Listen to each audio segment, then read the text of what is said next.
محترم حضرات، آج کی نماز تراویح میں پہلے تو اللہ کی توفیق سے سورۃ النمل مکمل ہوئی، اور پھر اس کے بعد سورۃ قصص ہے، اور سورۃ قصص کے بعد کچھ حصہ سورۃ العنکبوت کا وہ تلاوت ہوا ہے۔ اللہ سبحانہ و تعالیٰ یہ سننا اپنی بارگاہ میں قبول و منظور فرمائے۔ سورۃ نمل میں دراصل دو کردار اللہ سبحانہ و تعالیٰ نے بیان کیے، اس کو سمجھنے کی ضرورت ہے۔ ایک کردار تو قوم سمود کا ہے، قوم لوط کا ہے، فرعون کا ہے، اور اسی طرح دوسرے جن پر اللہ سبحانہ و تعالیٰ کا عذاب نازل ہوا، ان کا کردار اور ان کے عقیدے اور عمل کی خرابی کی وجہ سے ان کی تباہی اور ان کی بربادی کا اللہ ذو الجلال نے ذکر فرمایا ہے۔ یہ وہ لوگ تھے، وہ قومیں تھیں جن کو اللہ سبحانہ و تعالیٰ نے ہر قسم کی آسائش اور ہر قسم کی ضروریات انہیں دے رکھی تھی۔ قوم فرعون ہو، یعنی فرعون اور ان کے ساتھی ہوں، یا اسی طرح حضرت صالح علیہ السلام کی قوم ہو، یا حضرت لوط علیہ السلام کی قوم، ان کے بارے میں اللہ سبحانہ و تعالیٰ نے ایک بات ارشاد فرمائی ہے کہ وَجَاهَدُوا بِهَا وَاسْتَيْقَنَتْهَا أَنفُسُهُمْ ظُلْمًا وَعُلُوًّا فَانظُرْ كَيْفَ كَانَ عَاقِبَةُ الْمُفْسِدِينَ۔ ان لوگوں نے انکار کیا، جہد اصل میں کہتے ہیں اس انکار کو کہ جو ضد اور عناد پر مبنی ہو اور دل میں اس بات کا احساس ہو کہ جو بات کہی جا رہی ہے وہ ہے تو دلائل پر مبنی ہے، تو حقیقت۔ لغت میں جہد کا اطلاق عموماً ایسے انکار پر ہوا ہے۔ ان تمام کے بارے میں اللہ سبحانہ و تعالیٰ نے یہاں بھی اور دوسری صورتوں میں بھی اللہ ذو الجلال والاکرام نے یہی بات ارشاد فرمائی ہے کہ وَجَاهَدُوا بِهَا وَاسْتَيْقَنَتْهَا أَنفُسُهُمْ ظُلْمًا وَعُلُوًّا۔ ان کے دل مانتے تھے، لیکن انہوں نے ظلم اور تعدی کی بنیاد پر اس حقیقت کو ماننے سے انکار کر دیا۔ موسیٰ علیہ السلام نے جو باتیں کی، جو دلائل دیے، جو معجزات دکھائے، ان کا کوئی جواب فرعون اور فرعون کے حواریوں کے پاس نہ تھا۔ یہی کیفیت حضرت صالح علیہ السلام اور دوسرے انبیاء کرام علیہ السلام کی قوموں کا تھا۔ ایک کردار تو یہ، اللہ اکبر کبیرہ، اللہ اکبر کبیرہ، اور اس کا نتیجہ پھر کیا نکلا؟ اللہ فرماتے ہیں فَانظُرْ كَيْفَ كَانَ عَاقِبَةُ الْمُفْسِدِينَ۔ پھر دیکھو ان فسادیوں کا انجام کیا ہوتا ہے۔ یہ جتنے مفسدین سے فسادی تھے، زمین میں فساد پھیلاتے تھے، اور خود یہ سمجھتے تھے کہ ہم جو کر رہے ہیں وہ بالکل ٹھیک کر رہے ہیں، جو کر رہے ہیں وہ بالکل ٹھیک کر رہے ہیں۔ ہر دور میں متکبرین کا یہی انداز اور یہی سوچ اور یہی فکر ہوتی ہے۔ آج بھی یہی کچھ ہے، آج بھی یہی کچھ ہے۔ اس وقت پوری دنیا میں فساد پھیلا رکھا ہے امریکہ اور اسرائیل نے، لیکن وہ کہتے یہ ہیں کہ ہم تو امن قائم کرنا چاہتے ہیں، یعنی الٹی گنگا چلتی ہے ان متکبرین کے ہاں، اور یہ ہمیشہ سے کردار رہا ہے ایسے لوگوں کا۔ ایک کردار یہ ہے، اور دوسرا کردار ہے حضرت سلیمان علیہ السلام کا، حضرت داؤد علیہ السلام کا۔ فرعون کو اللہ نے ٹھیک ہے حکومت دی، لیکن اس کی حکومت کی حیثیت ہی کیا تھی حضرت سلیمان علیہ السلام کی حکومت کے آگے؟ سلیمان علیہ السلام کی حکومت تو اللہ ذوالجلال والاکرام نے انہیں ایسی عطا فرمائی تھی کہ ایسی حکومت سلیمان علیہ السلام سے پہلے بھی کسی کو نہیں دی اور ان کے بعد بھی کسی کو نہیں دی۔ سلیمان علیہ السلام کی حکومت انسانوں پر ہی نہیں تھی، جنوں پر بھی تھی، جنوں پر بھی نہیں تھی، بلکہ حیوانوں، یعنی یہ کیا ہے، حیوانات، جمادات، حجر و شجر، جب حضرت داؤد علیہ السلام ذکر کرتے، اللہ کی یاد کرتے، تو اس میں پہاڑ بھی اور حجر و شجر بھی ان کے ذکر میں شامل ہو جاتا، یہ کیفیت۔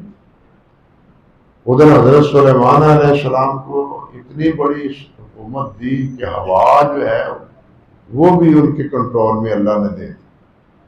انہوں نے خود اللہ سبحانہ و تعالیٰ سے دعا کی تھی کہ بار الہ مجھے ایسی حکومت عطا فرما جو کسی اور کو نہ دے، کسی اور کو نہ دی۔ تو اللہ سبحانہ و تعالیٰ نے پھر ایسی حکومت دی کہ ایسی حکومت کسی انسان کو نہ دی۔ یہ جزوی فضیلت ہے حضرت سلیمان علیہ السلام۔ سید الانبیاء والآخرین حضرت محمد رسول اللہ صلی اللہ علیہ وسلم، ان سے پوچھا گیا، حضرت جبرائیل امین آئے اور ایک اور فرشتہ بھی حضرت جبرائیل امین کے ہمراہ تھا، اور اللہ ذوالجلال نے اس فرشتے کو خصوصی طور پر بھیجا تھا نبی علیہ السلام کے پاس، یہ پوچھنے کے لیے کہ آپ بتلائیں آپ بادشاہ رسول بننا چاہتے ہیں یا بندہ رسول بننا چاہتے ہیں؟ اللہ اکبر کبیر۔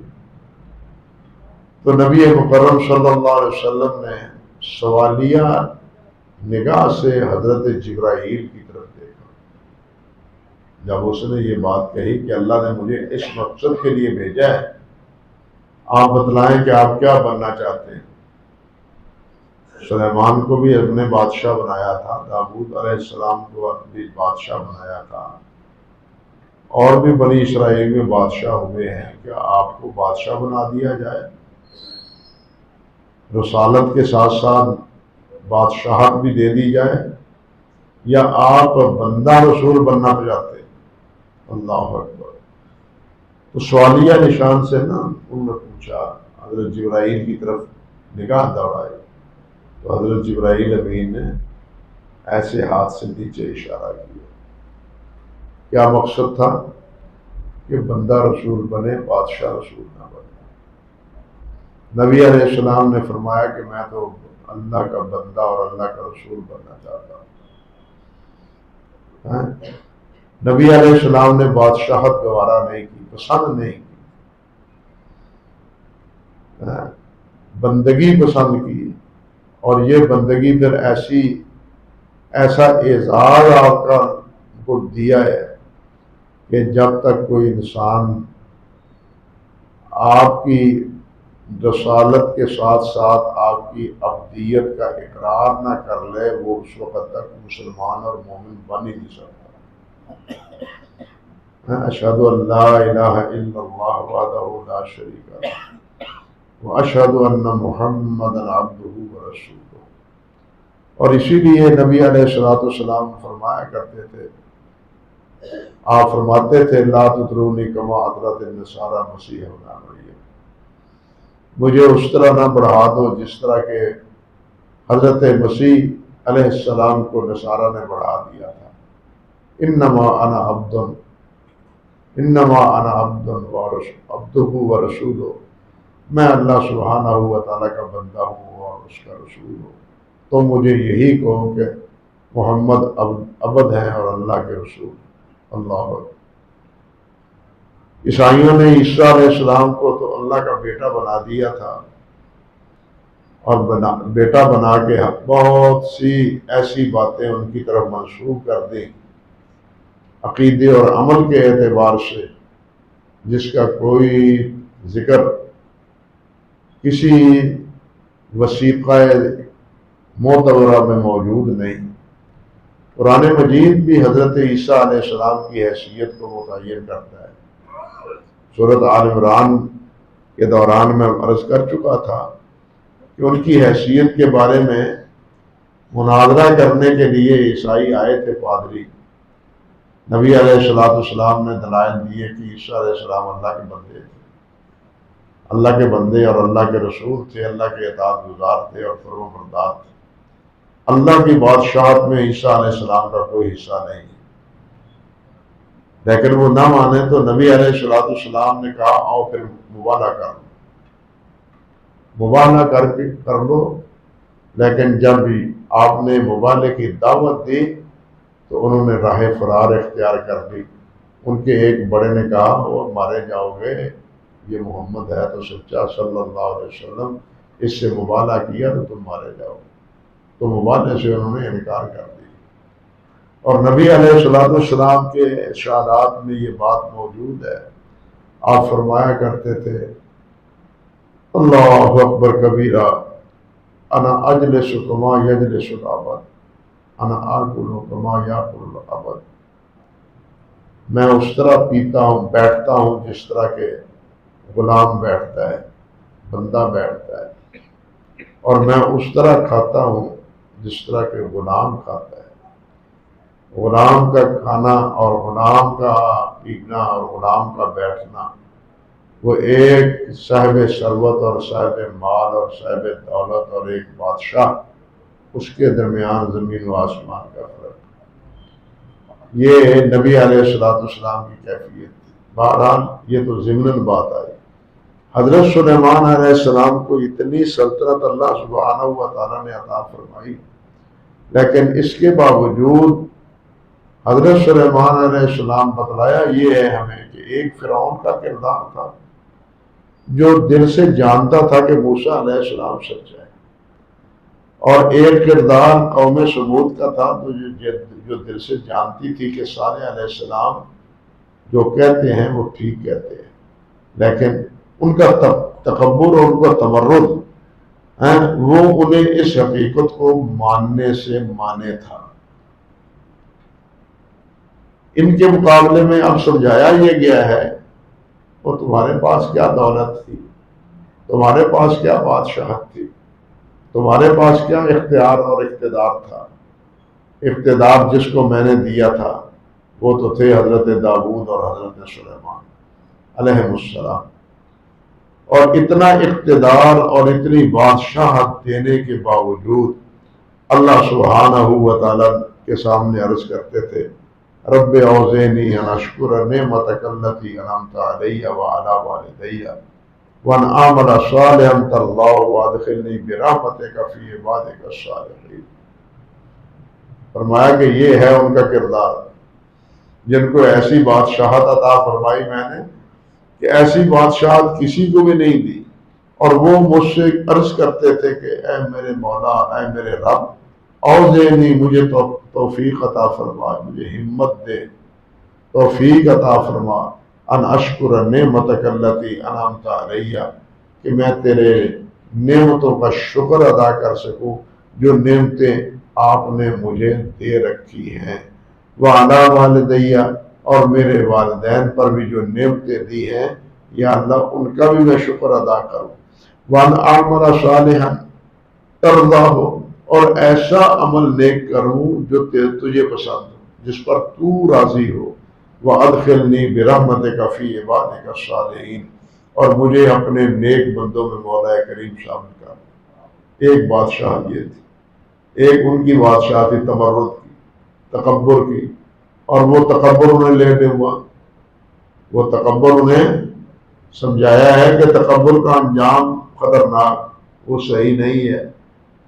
اللہ کے ہاں تکبر جو ہے نا وہ پسند نہیں ہے، بلکہ حدیث میں آتا ہے نبی علیہ السلام نے فرمایا اللہ اکبر کبیرہ کہ وہ آدمی جنت میں داخل نہیں ہوگا جس کے دل میں رائی کے برابر بھی تکبر ہوگا۔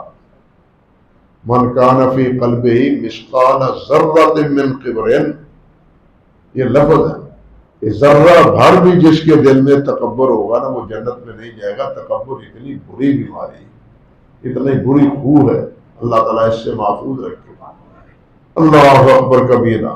اور اسی طرح فرمایا ایک کردار ملکہ سبا کا بھی ہے، وہ بھی بادشاہ تھی، اس کی کا بھی اقتدار تھا، لیکن حضرت سلیمان علیہ السلام نے ایک ہی خط لکھا، اور ایک خط لکھنے کے بعد جس وقت اس کو بات سمجھ آئی تو اس نے بھی بالآخر اس بات کا اقرار کر لیا کہ میں اللہ وحدہ لا شریک اس اللہ کو مانتی ہوں جو سورج کی پوجا سے کرتی تھی پہلے، وہ بھی اور اس کی پوری قوم سورج کے پجاری تھے، لیکن ایک خط پر وہ سمجھ گئی، ڈھیر ہو گئی کہ یہ کسی بادشاہ کا خط نہیں ہے، یہ کسی بڑی ہستی کے نمائندے کا خط ہے۔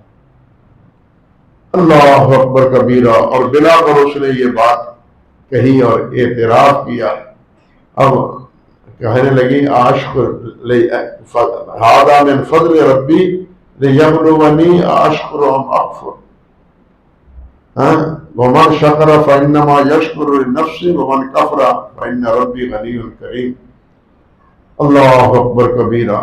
حضرت سلیمان علیہ السلام نے بھی اس کی بھی ایک مثال آگے دی کہ تم دیکھو کہ سلیمان کا تو غلام ایسا تھا، ایک صحابی ایسا تھا، تمہاری اور تمہارے مصاحبوں کی اوقات ہی کیا ہے، وہ ایسا تھا کہ بلقیس کا تخت آنکھ جھپکنے سے پہلے علم کی بدولت وہ سلیمان علیہ السلام کے سامنے لا کے رکھ دیا اس نے۔ یہ بھی تو کردار تھا نا ایک۔ اللہ اکبر کبیرہ۔ اس سے پتہ چلتا ہے کہ علم کی قوت زیادہ ہے۔ شیطان جن نے کیا کہا تھا، اس نے کہا تھا کہ جی آپ کے یہاں سے اٹھنے سے پہلے میں وہ تخت لا دوں گا، اس کی تخت بادشاہ سبا کا ملکہ سبا کا تخت لا دوں گا۔ اللہ اکبر کبیرہ۔ لیکن انہوں نے کہا نہیں، میں اس سے پہلے چاہتا ہوں۔ تو ایک آدمی نے کہا عندہ علم من الکتاب، اللہ فرماتے ہیں اس کے پاس کتاب کا علم تھا، اور اس نے یہ کہا کہ آپ کی آنکھ جھپکنے سے پہلے میں یہاں سے لا دوں۔ چنانچہ ایسا ہی ہوا، آنکھ جھپکنے سے پہلے وہ تخت حضرت سلیمان علیہ السلام کے سامنے حاضر ہو۔ اللہ فرماتے ہیں کہ ایک کردار یہ تھا جس کا مصاحب ساتھی غلام، اس کو اللہ نے اتنا علم عطا فرمایا تھا، اور یہ دلیل ہے اس بات کی کہ علم کی قوت کتنی ہے۔ آج بھی یہ شیاطین اور یہ جن، یہ اللہ کے نام سے، اللہ کے کلمے سے، اللہ سبحانہ و تعالیٰ کے پاک کلام کی تلاوت سے آج بھی بھاگتے ہیں۔ حدیث میں آتا ہے نا کہ جب آذان ہوتی ہے تو شیطان دور تک بھاگ جاتا ہے، جہاں تک اس کو آواز آتی ہے آذان بھاگ جاتا ہے۔ اسی طرح شیطان بھاگ جاتا ہے جس وقت وہ کوئی آیت الکرسی پڑھتا ہے۔ میرا اپنا مسئلہ ہے، میں آپ سے عرض کرتا ہوں، میری بیٹی ہے چھوٹی، اللہ اکبر کبیرہ، میں اس وقت سر سید ٹاؤن میں اپنے خالد آباد میں تھا، مسجد میں مغرب کی نماز کے بعد بیٹھا ہوا تھا گھر میں، تو وہ چیختی چلاتی بھاگی اور روتی ہوئی، ابا جی وہ آ گیا، وہ آ گیا، پتہ نہیں کون ہے، وہ مجھے پکڑ رہا ہے۔ وہ میں نے اس کو اس طرح اپنے پاس سمیٹ لیا اور اونچی اونچی آواز پڑھنی شروع کر دی، اللہ لا الہ الا هو الحی القیوم لا تأخذہ سنۃ آیت الکرسی پڑھنا شروع کر دیا۔ اور جب یہ میں نے پڑھنا شروع کی تو پھر اب وہ خوف اور ڈر سے آنکھیں کھول نہیں رہی تھی، یہ چیزیں ایسی ایسی ہیں کہ نظر آتی ہیں، بسا اوقات آنکھوں سے بند کرنے سے بھی نظر آتی ہیں۔ تو جب میں نے آیت الکرسی پڑھنا شروع کی تو بیٹی کہنے لگی کہ ابو جی اب پیچھا جا رہا ہے، بھاگ رہا ہے، پیچھے دوڑ رہا ہے، پیچھے جا رہا ہے، ہاں؟ پھر اس نے آنکھیں بھی کھول لی۔ یعنی کلام الہی کی یہ قوت ہے، اللہ کے کلام کی یہ قوت ہے، علم کی یہ قوت ہے۔ وہ قوت شیطان کے پاس بھی نہیں ہے، جنوں کے پاس بھی نہیں ہے، بشرطے کہ ہم اس علم کے شناور ہوں اور اس کے قدردان۔ اللہ اکبر کبیرہ، اللہ اکبر کبیرہ۔ امام احمد بن حنبل رحمۃ اللہ علیہ، اللہ اکبر، اللہ کروڑ رحمتیں فرمائے۔ ان کے پاس ایک آدمی آیا کہ ایک آدمی ہے، وہ جن ہے، وہ انسان کو بہت پریشان کرتا ہے، بہت پریشان کرتا ہے۔ امام احمد رحمۃ اللہ علیہ نے اپنا جوتا بھیج دیا کہ یہ جوتا جاؤ اور اس کو کہو کہ یہ اس جوتے سے آمد تمہاری پٹائی کرے گا اگر تم نے اس کا پیچھا نہ چھوڑا، اس جوتے سے تیری پٹائی کرے گا۔ اللہ اکبر۔ تو ہوا کیا، وہ جن معافی مانگنے لگا، نہ نہ نہ نہ، مجھے پٹائی نہ کریں، امام صاحب مجھے نہ مارے، میں چلے جاتا ہوں، میں پھر نہیں آتا، میری توبہ، میں پھر دوبارہ نہیں آتا، چلا گیا۔ امام احمد اس دنیا سے رخصت ہو گئے۔ شیطان کو تو پتہ چل گیا اس کو، وہ پھر اس کے پاس آ گیا، وہ پھر اس کے پاس آ گیا۔ جب دوبارہ آیا تو پھر کسی نے یہی بات کہی کہ تمہیں جوتے سے پٹائی کروں گا، تو میں کھانے چھاڑے پڑا ہوں، امام احمد کا جوتا سی تیرا جوتا نہیں۔ بات سمجھے نا، جوتا بھی تو امام احمد کا ہو نا، کسی ماں و شما کا نہ ہو۔ تو یہ اس قسم کی باتیں بعد کے دور میں بھی موجود ہیں۔ اللہ اکبر کبیرہ۔ بہرحال اس کردار سے یہ پتہ چلتا ہے کہ اتنی قوت، اتنی طاقت اور اتنی بادشاہت دینے کے باوجود وہ کیا تھے، اللہ سبحانہ و تعالیٰ کا شکر ادا کرتے تھے۔ اللہ اکبر کبیرہ۔ اللہ۔ اور پھر سورت کے اختتام پر سے پہلے اسی سورت میں، سورت نمل میں، اللہ سبحانہ و تعالیٰ نے یہ بات فرمایا، وَقُلْ الْحَمْدُ لِلَّهِ وَسَلَامٌ عَلَىٰ عِبَادِهِ الَّذِينَ اصْطَفَىٰ اللَّهُ خَيْرٌ عَمَّا يُشْرِكُونَ۔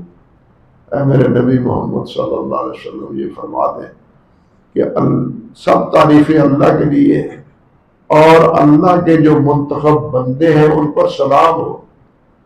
اللہ خیر مما یشرکون، کیا اللہ بہتر ہے یا وہ جن کو یہ اللہ کا شریک بناتے ہیں؟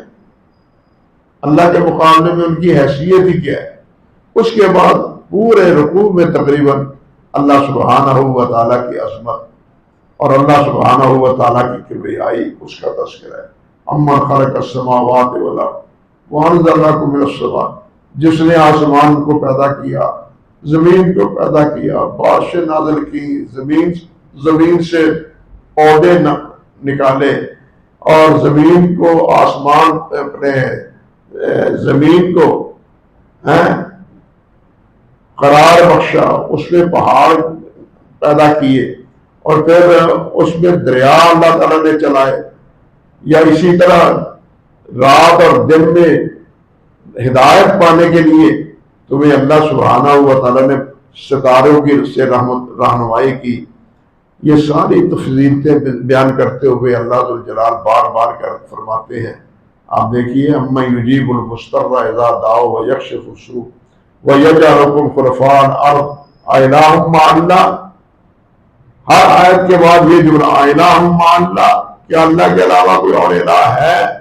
یہ تو اللہ وہ ہے جس نے یہ سب کچھ پیدا کیا ہے، جن کو تم پکارتے ہو، کیا انہوں نے کیا پیدا کیا ہے؟ انہوں نے کیا بنایا ہے؟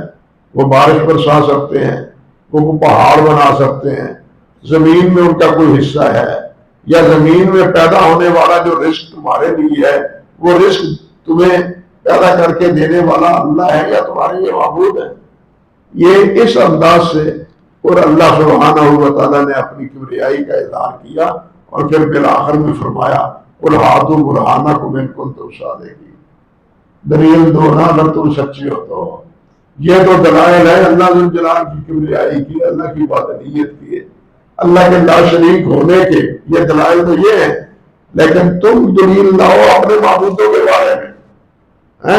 اس طرح اللہ سبحانہ و تعالیٰ نے اپنا ذکر کرتے ہوئے پھر آخر قل لا یعلم من فی السماوات والارض الغیب الا اللہ وما یشعرون ایان یبعثون۔ اے میرے نبی یہ کہہ دیجئے کہ آسمانوں اور زمینوں کی ہر چیز کو اللہ ہی جاننے والا ہے۔ آسمانوں میں کیا کیا ہے، زمین میں کیا کیا ہے، کہاں کون چیز پڑی ہے، اس کا علم صرف اللہ وحدہ لا شریک کے۔ فرمایا وما یشعرون ایان یبعثون، جن کو تم پکارتے ہو ان کو تو یہ بھی پتہ نہیں ہے کہ ہمیں قبروں سے کب اٹھایا جائے گا، نہیں جانتے۔ وما یشعرون ایان یبعثون، قیامت کے دن وہ کب اٹھیں گے، قبروں سے کب اٹھیں گے، انہیں اس بات کا علم ہی نہیں۔ جو اتنے لاچار ہیں، بے خبر ہیں، وہ تمہاری قسمتیں کس طرح سنوار سکتے ہیں، تمہارے حالات کو کس طرح بدل سکتے ہیں۔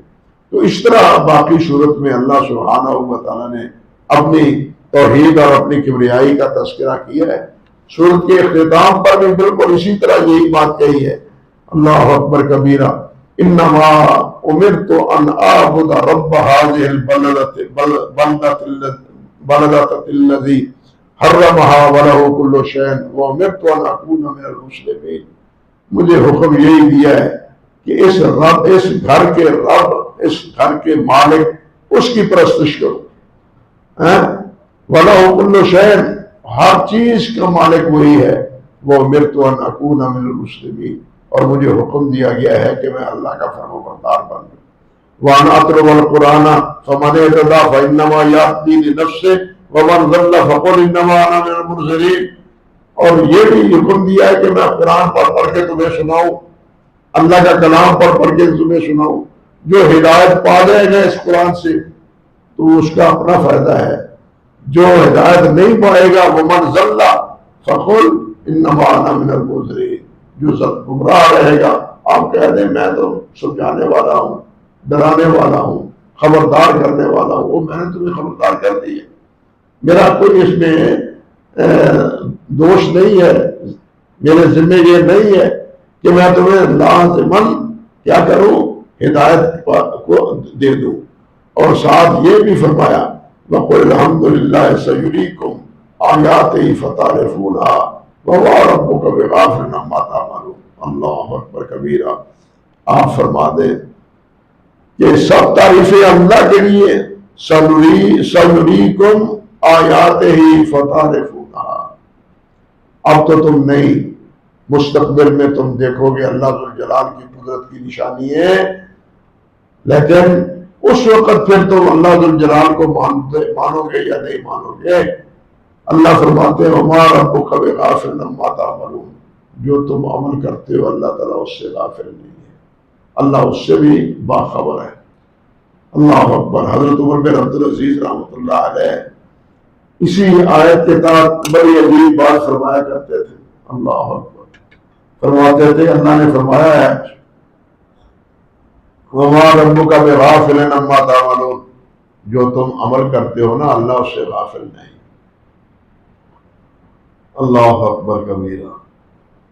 حتیٰ کہ تم زمین پر چلتے ہو تو تمہارے قدموں کے آثار سے بھی وہ غافل نہیں ہے۔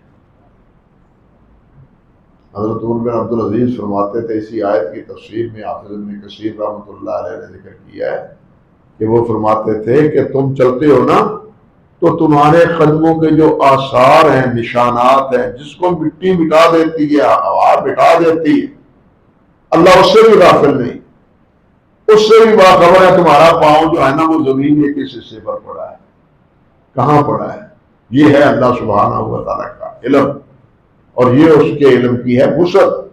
اب تم بتلاؤ کہ جن کو تم پوجتے ہو ان کو کیا علم ہے؟ وہ تمہارے بارے میں جانتے ہیں؟ اللہ اکبر۔ اور اس کے بعد یہ پھر سورۃ قصص ہے۔ سورۃ قصص میں ابتدا ہی سے یعنی دوسری آیت سے ہی حضرت موسیٰ علیہ السلام کا تذکرہ شروع ہوا ہے، اور پوری سورت حضرت موسیٰ علیہ السلام اور فرعون کے تذکرے پر موقوف ہے۔ اور پوری سورت میں اللہ سبحانہ و تعالیٰ نے فرعون اور موسیٰ علیہ السلام کے مکالمات کا بھی تذکرہ کیا ہے، اور فرعون کی بنا کر تباہی اور بربادی کا بھی ذکر کیا ہے، اور اللہ سبحانہ و تعالیٰ نے اسی کہنا چاہیے کہ صورت میں فرعون کا جو ساتھی تھا قارون، اس کی تباہی کا بھی ذکر کیا ہے، جو تھا حضرت موسیٰ علیہ السلام کا چچیرا بھائی، رشتہ دار تھا، چچیرا بھائی تھا، لیکن فرعون کا جو ہے نا وہ کیا بنا ہوا تھا، ہم نوالا اور ہم پیالہ بنا ہوا تھا۔ حضرت موسیٰ علیہ السلام کو چھوڑ دیا اس نے، اور اللہ جل جلالہ نے اس کو اتنا مال اور اتنی دولت دی ہوئی تھی کہ ایک جماعت لوگوں انسانوں کا ایک گروہ اس کی خزانے کی چابی اٹھاتا تھا، اتنا پیسہ، اور اس پیسے کی وجہ سے، مال و دولت کی وجہ سے اس کا دماغ اور خراب ہو گیا۔ اہل ایمان تھے، انہوں نے اس کو کہا بھی بھائی تو اللہ کے راہ میں بھی خرچ کیا کر، اتنا تجھے اللہ نے نواز رکھا ہے، اللہ کے راہ میں دیا دے۔ تو وہ آگے سے کہتا میں کیوں دوں، یہ تو میرے علم کا نتیجہ ہے، انما اوتیتہ من علم، میرے علم کی وجہ سے یہ مجھے ملا ہے، میں کیوں دوں۔ اللہ اکبر کبیرہ، نتیجہ یہ نکلا کہ اللہ سبحانہ و تعالیٰ نے اس کو اس کے دولت کے ساتھ زمین میں دھنسا دی۔ اللہ اکبر کبیرہ، مصر کی سرزمین میں اس قارون کو اس کی دولت اور اس کی سرمایہ کے ساتھ ساتھ زمین میں دھنسا دیا۔ اللہ اکبر کبیرہ، اللہ اکبر۔ تو یہ عبرت کی جا، یہ بھی نہ فرعون بچا، نہ فرعون کا یہ دولت مصاحب وہ بچا۔ کس وجہ سے؟ میری نافرمانی سے، میرے نبی کی نافرمانی سے۔ فَخَسَفْنَا بِهِ وَبِدَارِهِ الْأَرْضَ فَمَا كَانَ لَهُ مِنْ فِئَةٍ يَنصُرُونَهُ مِنْ دُونِ اللَّهِ، فرمایا وَمَا كَانَ مِنَ الْمُنتَصِرِينَ، کوئی بھی اس کو نہ بچا سکے، ہم نے اس کو اور اس کی دولت کو زمین میں دھنسا دی۔ اللہ اکبر کبیرہ۔ اور اللہ جلال نے آخر میں یہ بات فرما بھی دی کہ تلک الدار الآخرۃ نجعلھا للذین لا یریدون علوا فی الارض ولا فسادا، کہ یہ جو آخرت ہے نا یہ ان کو نہیں ملتی جو متکبر ہیں۔ فرمایا یہ آخرت کا گھر ہم ان لوگوں کے لیے رکھتے ہیں جو لا یریدون علوا فی الارض ولا فسادا، فساد کرنا تو کجا رہا، تکبر کرنا تو کجا رہا، وہ فساد اور تکبر کا ارادہ بھی نہیں رکھتے، جو ارادہ بھی نہیں رکھتے وہ ہے جنت کے حقدار۔ تو یہ فرعون بھی تکبر کا مارا ہوا تھا، اور یہ قارون وہ بھی تکبر کا مارا ہوا تھا۔ دونوں کا پھر انجام کیا ہوا؟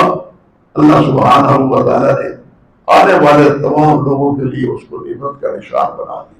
اللہ اکبر کبیرہ۔ اور سورت کے اختتام پر پھر وہی بات آخر میں فرما دی، وَلَا تَدْعُ مَعَ اللَّهِ إِلَٰهًا آخَرَ لَا إِلَٰهَ إِلَّا هُوَ كُلُّ شَيْءٍ هَالِكٌ إِلَّا وَجْهَهُ لَهُ الْحُكْمُ وَإِلَيْهِ تُرْجَعُونَ۔ اللہ نے فرمایا کہ وَلَا تَدْعُ مَعَ اللَّهِ إِلَٰهًا آخَرَ، اللہ کے ساتھ کسی کو مت پکارو، لا الہ الا ہو، اللہ کے علاوہ کوئی معبود نہیں ہے، کل شیء ہالک الا وجہہ، ہر چیز ہلاک ہونے والی ہے سوائے اللہ وحدہ لا شریک کے، لہ الحکم، حکم اس کا چلتا ہے، وإلیہ ترجعون، اور اسی کے پاس تم نے واپس رکھنا ہے۔ زمین و آسمان میں بادشاہت اسی کی ہے، زمین و آسمان میں ہر حکم اسی کا چلتا ہے، اور ہر ایک نے اس دنیا کو چھوڑنا ہے، اور ہر ایک نے چھوڑنے کے بعد بالآخر اللہ سبحانہ و تعالیٰ کے پاس پہنچنا ہے۔ یہ نہیں کہ مر کے مٹی ہو گیا اور معاملہ ختم ہو گیا، نہیں، اللہ کے یہاں پہنچ کے اپنے اعمال اور اپنے عقائد کا تم نے حساب دینا ہے۔ اس کے بعد ہے سورۃ العنکبوت، اور یہ سورۃ العنکبوت بھی ساری اللہ کے فضل و کرم سے توحید ہی کے مسئلے پر جو ہے نا وہ موقوف ہے۔ یہ کل مکمل ہوگی انشاءاللہ، تو کل اس کے بارے میں کچھ باتیں عرض کریں گے، اللہ نے توفیق عطا فرمائی۔ تو آج تو پتہ نہیں گلا بھی ساتھ نہیں دے رہا، آواز بھی ساتھ نہیں دے رہی، اللہ مہربانی فرمائے، اللہ صحت و عافیت صحت و عافیت سے سب کو نوازے۔ اقول قولی ھذا استغفر اللہ لی ولکم ولسائر المسلمین۔